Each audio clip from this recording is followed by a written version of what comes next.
I will be covering homeostasis in the brown bear. The homeostatic system that I will be talking about is thermoregulation. Brown bears are endotherms. They mainly use internal mechanisms such as metabolic processes to increase their core body temperature, although they are still affected by external factors. Their ideal core temperature is between 36 and 39 degrees Celsius. Brown bears are native to North America, Asia, and Europe. Because bears don't sweat, they primarily lose heat through panting and through their uncovered pores, which are packed with blood vessels. Brown bears hibernate from anything between 152 days to 213 days, so they need a stable internal system that regulates their body temperature, as they are unable to manually do it during this period. Brown bears use that as a layer of insulation to keep.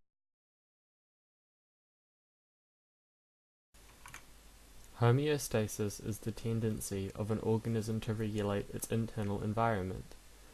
Negative feedback loops are established and they control the responses to changes in the system.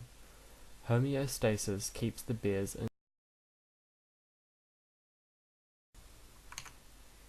Thermoregulation refers to the organism maintaining a stable body temperature. Body temperature is controlled by the hypothalamus. Receptors in the hypothalamus detect changes and make adjustments to keep the body temperature stable. The hypothalamus is. Negative feedback loops occur when the stimulus, e.g. change in external temperature, changes the body temperature of the brown bear. This change in body temperature is detected by the receptors in the hypothalamus.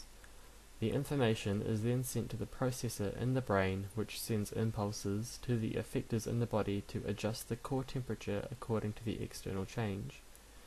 The brown bear's body acts accordingly, either constricting the blood vessels, shivering, or widening them and panting to raise or core.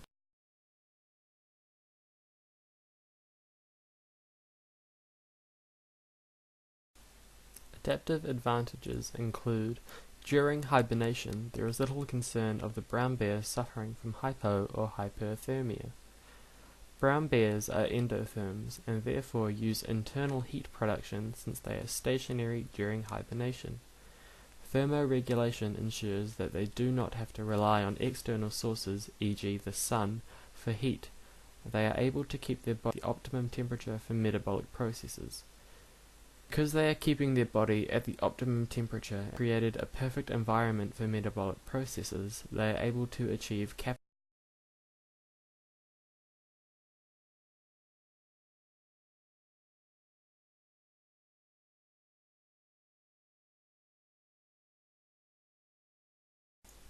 An example of a disruption that could potentially change the thermoregulatory system is a fever.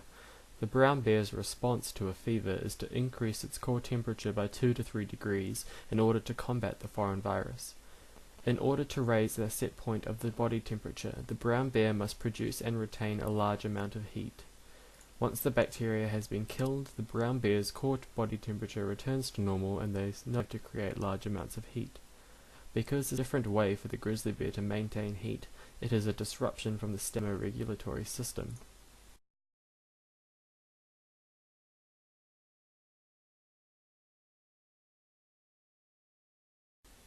Roar.